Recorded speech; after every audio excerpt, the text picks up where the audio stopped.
us on today's edition of the Sportsline Podcast. Thanks for coming back on the CHCH and Parrot Media platforms. I'm Bubba O'Neil. Our spotlight, as always, the best in sports from Southern Ontario, and we also love to feature those who have made or are making an impact on our sports viewing habits. Today, huge news from the Canadian media business world that will affect sports fans all over the nation. Coming off some rumblings back in September in the sports, I'm going to call it a shocker, folks. Rogers Communications revealing last week that they have received all league approvals to buy out Bell's stake in Maple Leaf Sports and Entertainment. My friends, those approvals have come from as follows: from the NHL, NBA, CFL, MLS, even American Hockey League. They've become 75% owners of MLSE. So what does this deal mean for you as a consumer of sports in your couch or in the seats at Scotiabank Arena, BMO Field, at Rogers Place? Well, his thoughts, analysis, good friend of the Sportsline Podcast, media commentator, the man behind YYZ. Sports Media. It's a website, of course, and a host of the Press Row podcast, Jonah Sigel. Thanks for joining us, partner. What is going on, my friend? I'll tell you, what's going on right now is these Oilers and Panthers in the Stanley Cup. I mean, are you kind of caught up in the hype? Are you a belief of Canada's team? What's your thoughts? It would be really nice if a Canadian team won the Stanley Cup. Full stop. That is not enough to get me to want to go out there and have pom-poms for it. I'd like to see it. What I want to see is the best team win. I do like a little bit of the underdog. Somebody told me that the Oilers were favored in this series. I haven't checked if that's true or not, but we certainly aren't seeing that right now, are we? No, not after particularly the taping of this podcast as of Game 3, where I thought this is just my opinion, okay? Oiler fans all over the country are going to be upset with me. I thought it was like the fake tough guys running around the ice trying to bully a team that is used to bullying people. And Edmonton, that's just not their sort of DNA, in my opinion. But really, what really bothered me a little bit last night was sort of the media coverage. The series to me is 2-1 right now. And I had thought that when you watch the post-game shows, I thought that the Oilers had been shot, that they're dead, that it's over with. Like, the depression on the sets on both networks had me kind of, I don't know, turned off. So when you say both networks, just to clarify, you mean the Canadian networks. You're not talking about our friends in the other 50 states, just this one state here, right? Yeah. Good point. Yes. So here's my take. First of all, you're not supposed to say anything that you're going to regret later, but here it goes, whatever.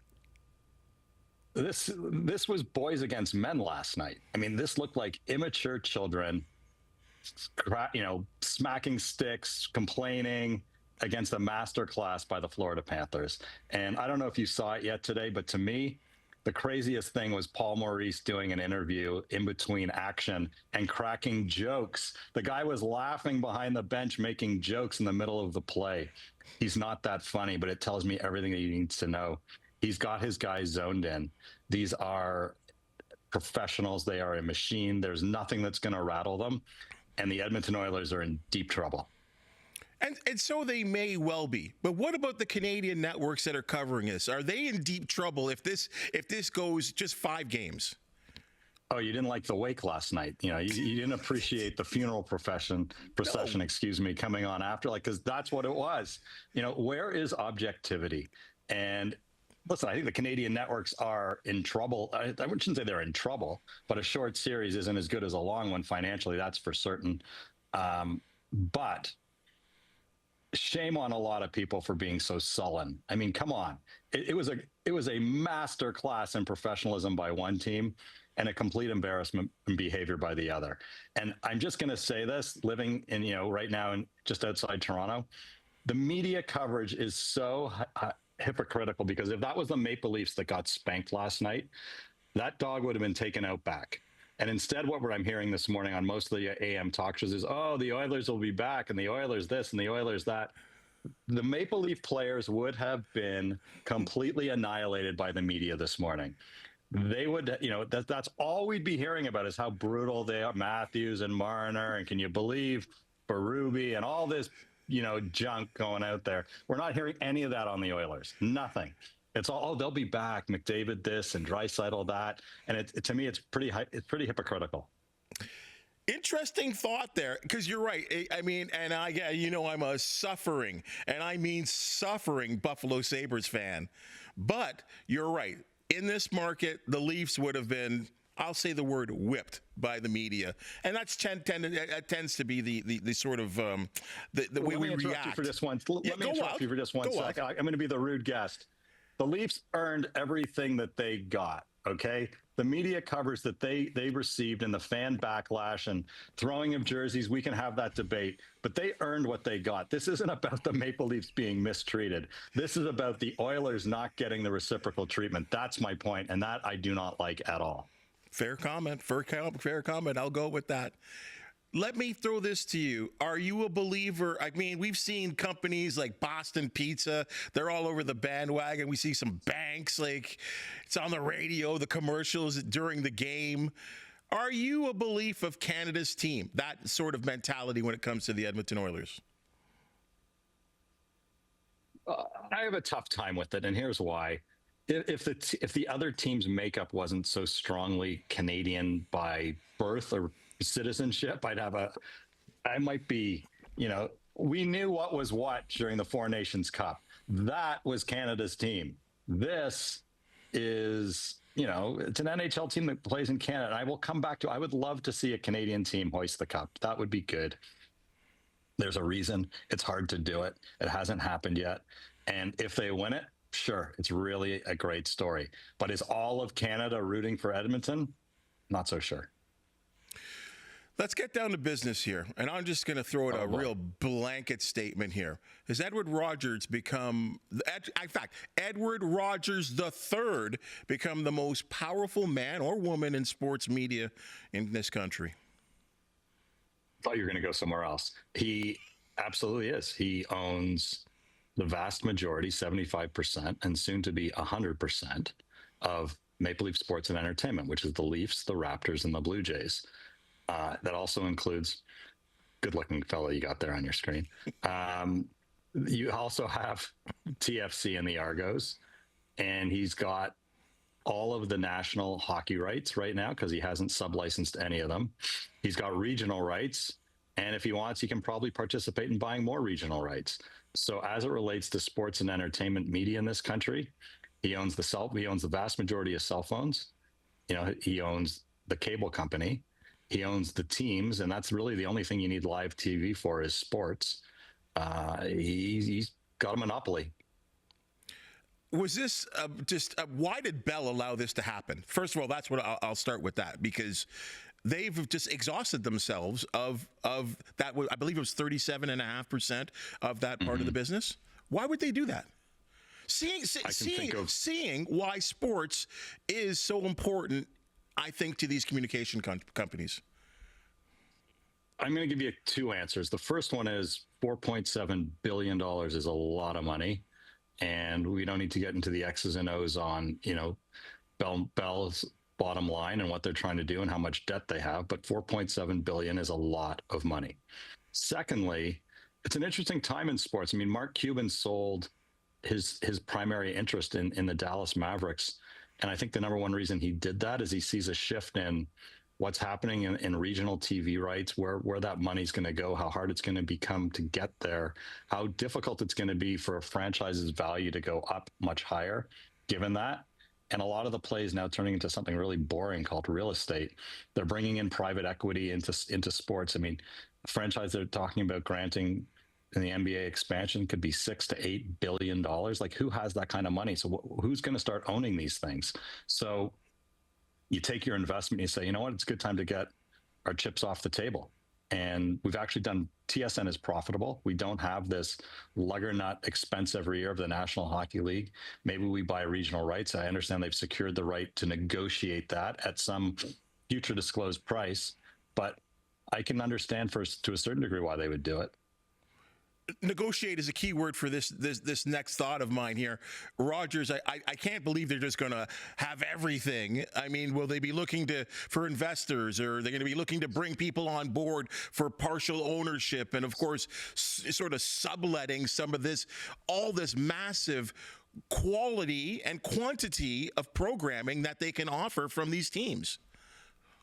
Well, I think you're asking one question, but I'm going to break it into two parts. Sure. So first of all, there's the content side of it. So they own 100% of the NHL rights right now. They've currently sub-licensing Monday nights to Amazon. There's a French partner who owns the French rights TVA right now, and they've come out and said they can't afford to lose the money they're losing. So somebody's going to take that on. You have to believe Amazon, from my understanding, while the ratings are pretty similar to what Rogers was earning, the demographic is about 20 years younger on Amazon than it is on Hockey Night. And those numbers are right smack in what Amazon's trying to build, not just globally, but here in Canada as well. So they're reaching their core audience. So I would imagine Amazon re-ups, maybe they take more than one night. And then you've got lots of players that they can sub-license that content to. So that's the content discussion piece of it. Right now, the Leafs and the Raptors get split up. There's other entities there as well. On the business side, we've heard for years that he wanted to get the Blue Jays out from underneath corporate ownership of Rogers so that their books weren't so public. I envision a world where all these sports teams and his sports media empire are off under their own entity in a public market. And I think he's going to raise a ton of dough. He'll control it, but he's going to raise a lot of money because that is going to be one very profitable business that people are going to want to be a part of. Okay, so at the end of the day, how are Canadian sports consumers, at least from your analysis, how are consumers going to be affected? Well, I've said this a couple of times. I think we're at a pretty interesting time, technologically speaking. I have two kids. They're in their 20s. They're cord nevers. They're never going to subscribe to cable TV. What they do have is either an iPad, a laptop, a phone, or a flat panel screen somewhere that they're consuming content on. The gap right now is, technologically speaking, it is not easy to move from one platform to another, even though you're on the same device. At some point, that is going to become easier. So changing channels on a flat panel TV from Amazon to Apple to YouTube to Netflix to Rogers to whatever should become easier. Ultimately, what Rogers owns is the rights to everything. And whoever is sub-licensing, it's going to pay them a royalty for that fee, and they'll get paid. But I think how we watch is almost irrelevant. You want to watch the Leafs right now on a Monday night, you got to go to Amazon if they're playing on Monday night. You want to watch the Blue Jays some nights, you got to go to Apple TV. It's a painful experience, and not because you're not necessarily technologically sound, but if you want to flip channels and move around during a commercial, it's cumbersome. There's a delay. It's not instant. And I think we're just at the beginning. I think that's going to get better with technology over time. Better, because you're right. It does have the delay. It drives me crazy. Hey, okay, so TSN here, hey, backstory. As you know, I spent over a decade at Sportsnet, and Scott Moore, it was driven into our heads as employees at that network. One day we're going to beat TSN, because we were always number 2 at the time. There was the Score, which were generally always the third sort of sports network, if you want to call it. One day we're going to be the Giants. We're going to be the big fish, because it was Sportsnet that had the regional sort of approach, the regional programming when it came to the National Hockey League. And TSN were the sort of network 15 years ahead of us. And now it seems like Sportsnet is will be the place to be. But what's TSN's future? I mean, will it essentially be controlled by whatever this conglomerate is going to be called? Will TSN, Bell Media's product, be controlled by Rogers? Is that your question? Well, in the sense of what programming you have to offer programming, and other than the Canadian Football League, what does TSN have to offer? Well, they fill their days right now. They have regional hockey in regional markets. So they have the Maple Leafs. They have other markets where they have rights. They have to decide whether or not that's profitable or not for them to do that. I think your question isn't wrong. I think the whole method in which we consume content is evolving. You grew up professionally in an era where highlight shows were popular. I'm sure you remember, headline news with Van Earl Wright and Nick Charles on CNN, right? And the early days of ESPN and Jim Taddy and Mark Hebscher on Sportsline and Bob McCowan and all those things that were must-see TV. Well, you don't even need to watch a game anymore. Within 10 seconds, there was a catch last night in a baseball game. Some Canadian guy on, are they still the Oakland Athletics? Where are they're just called the Athletics now. Well, some guy made an unbelievable catch. It is. Right? And in 10 seconds, it was all over every single social media channel that I have. So I don't need to sit and watch a game. I certainly don't need a highlight show. I can't even tell you the last time I watched a highlight show. So, and I'm older. My kids, forget it. Like, they are never putting on SportsCenter or a highlight show. They have no interest. Why? Immediacy. The minute something happens, not even the minute, the second something happens, it's all over Twitter or X. It's all over Instagram. It's all over YouTube. So they, to remain relevant, it comes down to personalities who are able to discuss and present interesting content. That's the future. And what that looks like, I think, buckle up. It's going to be really interesting to see it. How they sprinkle in other content vis-a-vis rights to events will be interesting to watch. All right, it's going to be really interesting. So then if we look at it, what is the future? And I know we're really looking into the future for a lot of things, so I appreciate your analysis of a lot of this. But I have my crystal ball and my magic 8-ball right here. I'm ready for you. Bring it, baby. But you're educated. That's why we like you. I know about that. Okay, go ahead. What about Maple Leaf Sports and Entertainment President and CEO Keith Pelly? What's up for him? What's up for him? I mean, I think his biggest challenge is, how do you deliver more value to your shareholders? They make a lot of money. Winning is the ultimate answer, right? Take the Blue Jays, and he doesn't have control of them yet. The Blue Jays are sniffing around this really funny word for this management team called competitiveness. If we're a month or two from now and they're in the same boat and it looks like they're at least going to make the wild card, that stadium will be full. TV ratings will be through the roof. And that old thing called radio, people will be listening to that too again. And Blue Jays paraphernalia will be seen coast to coast in this country. That is massively important and accretive to the bottom line of Rogers. That makes that team so much more valuable. Every game that comes on, you will see the word Rogers everywhere. You do that again with the Raptors and somehow the Maple Leafs. Winning is the ultimate. But the question becomes, winning's hard. So how else are you going to generate money? And as I was saying, they're not going to make money off of TV rights per se. They're going to lower their cost. He's going to have to be creative with Edward Rogers Jr. and find out ways to grow the empire another way, because he's going to only have one boss to please, and that's him. And I don't know how you go find other money. I mean, he's talked about World Cups and other things. Are they going to do more real estate deals? They're going to do more sports bars.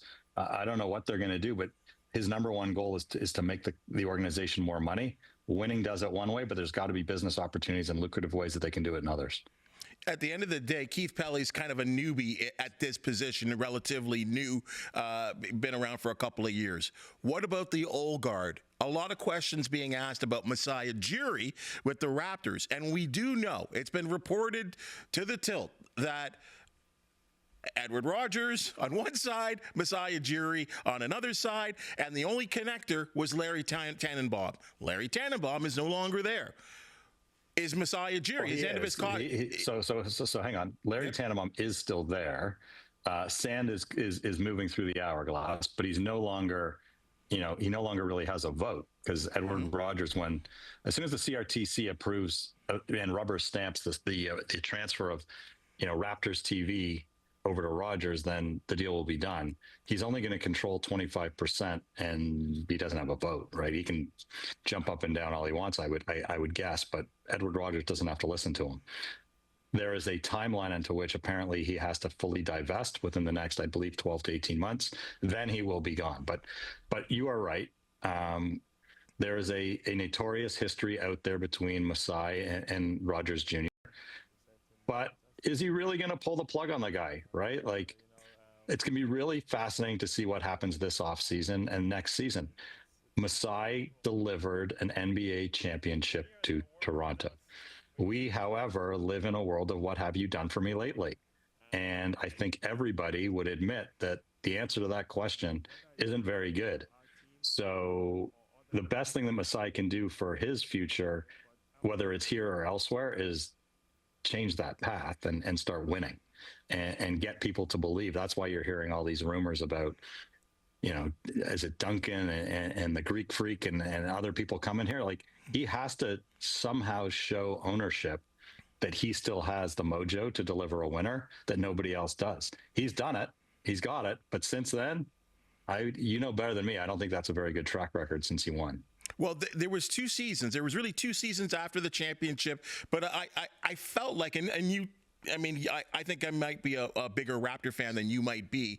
But I think by winning a championship gives you about 5 years, I think. Well, we're at the end of the 5 years, and he's got 2 more years left on his deal. He's got 1 more deal. He only has 1 more year. At the end of 2026? Yeah. Okay, the end of 2026. Okay, and we have seen in the past teams like the Washington Wizards and the New York Knicks sort of looming around, very, very interested in Masai. So I guess we're in a stay tuned situation for that. Well, so, yeah, listen, winning does give you credibility, and it earned him a 7-year deal at a very big price tag. I wonder if his deal was up, if we would be seeing him gone already, the way they got rid of Shanahan. It's very easy not to renew a contract. You can sell it how you want. I'm told they're not going to walk away from paying the guy what he's got left on his deal. We'll see. But, to me, it's about asset management. And you would know better than me, my understanding from people that I trust who are big basketball people, he's not done a great job managing his assets over the last X number of years, and that's put the team in the position that they're in. Now, if he goes out and he pulls a rabbit out of the hat again, and this team gets competitive quickly and they look like they're on the road, I think it'd be very difficult to let him walk away. Having said that, he owns the record that he owns, and this team has not been very good since they won. And yes, other teams would probably like to have him, but I don't think the shine is as shiny as it was when they won the championship. I don't know how much of the CFL that you cover, but I find that the timing, though, but look at this, though, the timing of Stuart Johnston leaving Bell Media and the top job that he had there, he leaves Bell to be the CFL commissioner. Maybe he knew something we didn't know. Well, first of all, there's only so many commissioner jobs out there. Right? Like, so he's been an executive at TSN for years. He's very well respected, very smart. It's very easy to connect a dot and say, if we need a new TV deal, this is the guy to get the deal done for us. That's the easiest thing. That league, if you take Toronto and Montreal out of the equation, they do pretty well. I mean, the problem is they get evaluated in markets where it's really challenging, and for reasons that don't involve him. The Argos were forgotten for so long. When I was a kid, it was really fun to go to Argo games. Everyone knew who everybody was. Conrad Holloway and Terry Greer, and if I'm getting the names right, yep. It was fun. And I think 2 things happened. The proliferation of the NFL became so popular. It is everywhere. They moved beyond Sunday day and Monday night to multiple days. And the ownership of the Argos just let things go, where they lost multi-generations of fans. And Toronto really became a major league sports town. We only want the best. And the CFL just doesn't compete for many people as the best when you have the NFL flooding our airwaves and internet all the time. So the ratings are pretty good for the CFL, especially if you take Toronto and Montreal out of the equation. But I don't know what the viability of that league is. I'm in the minority, and I'm probably going to get myself into trouble.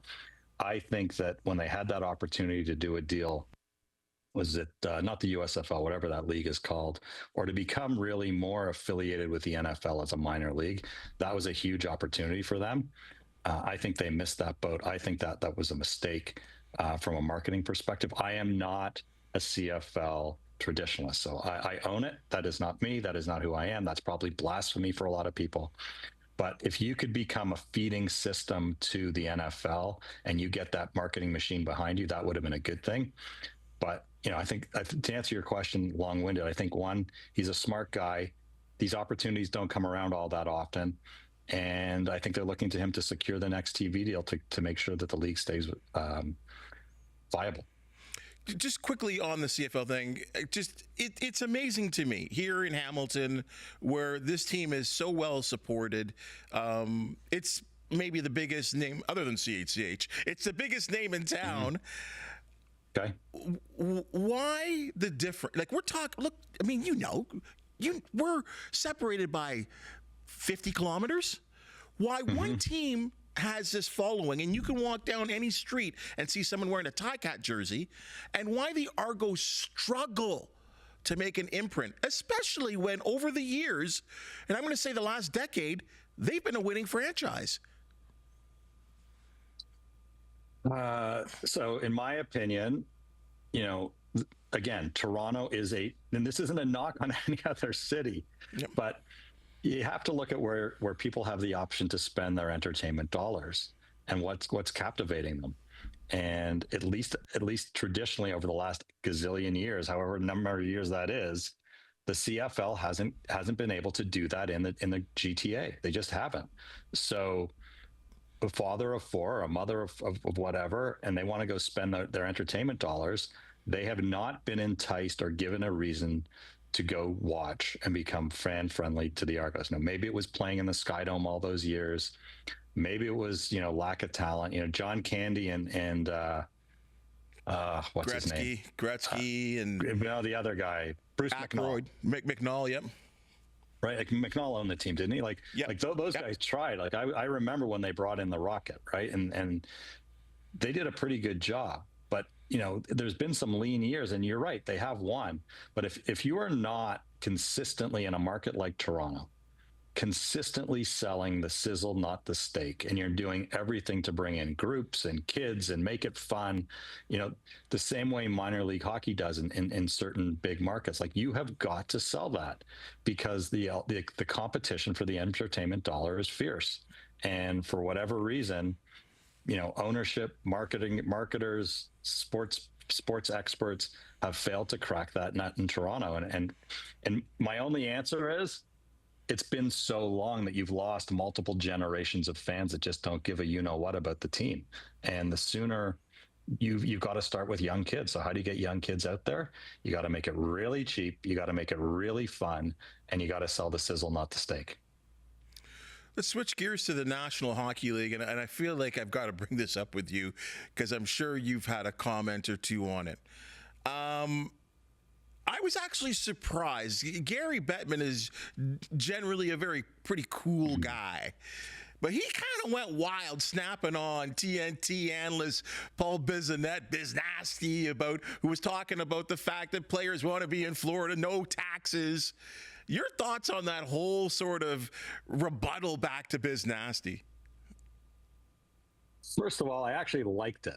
And I was thinking earlier today about how great it was to see Bettman show some personality other than like what we all have come to loathe in seeing Gary before, and how he's, Voldemort when he comes off on Hockey Night and other networks. Like, here he was actually animated. You didn't find that refreshing? I enjoyed it.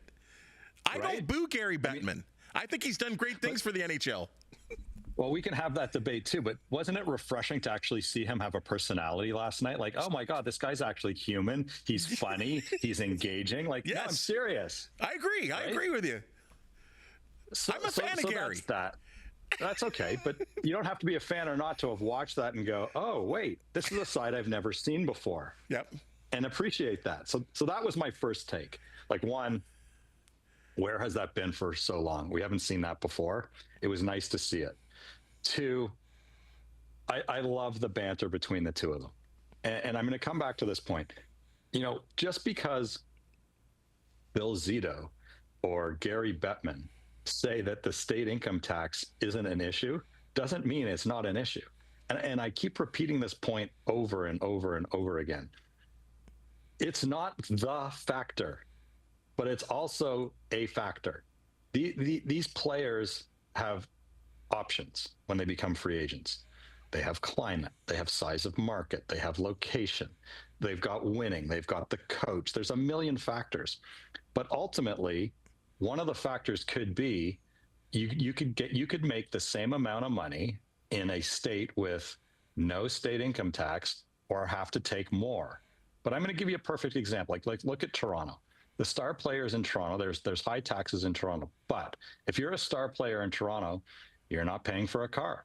You're not paying for food in restaurants. You're not paying for suits. You are treated, as Mitch Marner said, like a god. Well, how much of those taxes does that offset when all of a sudden you got these freebies everywhere, whether or not you're paying tax to them on or not? So everything balances out, right? Like but to simply say it's not a factor is garbage. And I give Gary credit, because at the end of it, he said, look, there's a million factors. This is a small one. If you're saying all else being equal and I can go to a state with no state income tax, then I'll choose it. At least he admitted that. But for anybody to come out and say it's a non-factor, they're lying to you. First of all, the teams they can make the argument, we only have to pay you X here versus Y there, and that helps us on the cap long term. That is fact, not fiction. And that doesn't mean necessarily, by the way, that Florida and Tampa have only benefited or have only been successful because of it. It just means it's a factor. And they are using the cap to their advantage. The Canadian dollar is a factor. There's lots of factors. But don't just sit there and say, this is BS. You're only saying it because they're successful now. I do believe that Gary has his favorite owners, and I have to believe that those are the ones that happen to be in those states are currently in his inner circle. But don't tell me it's not a factor, because it absolutely is a factor. I'll tell you, Jonah, this has been entertaining. This has been great. It's hopefully educational to the people that enjoy the Sportsline podcast, because we certainly appreciate you and all that you have to offer. I'm sure there's going to be a couple other things that come up there where we're going to be knocking on your door, and hope that you answer the door. Appreciate you being with us. Well, we at YYZ Sports Media love being with you. And I hope I don't eat my words. I apologize to Oilers fans. I just think you were manhandled last night. I think you showed your true colors, and I think you're cooked. Go Leafs, go, partner. Oski wee wee. Isn't that what you guys say? That's exactly what we say. Take care, partner. Well, that's your Sportsline podcast for the day. And if you just seen and heard, we love talking sports, especially people that are in the know. If you know of an athlete, team, or event to promote the Sportsline podcast, you want to hear from you, hit that thumbs up, like, and subscribe button. And if you have something to say, we always appreciate your comments. For the hardworking staff behind the scenes that make the Sportsline podcast possible, thank you so very much. And we'll see you real soon.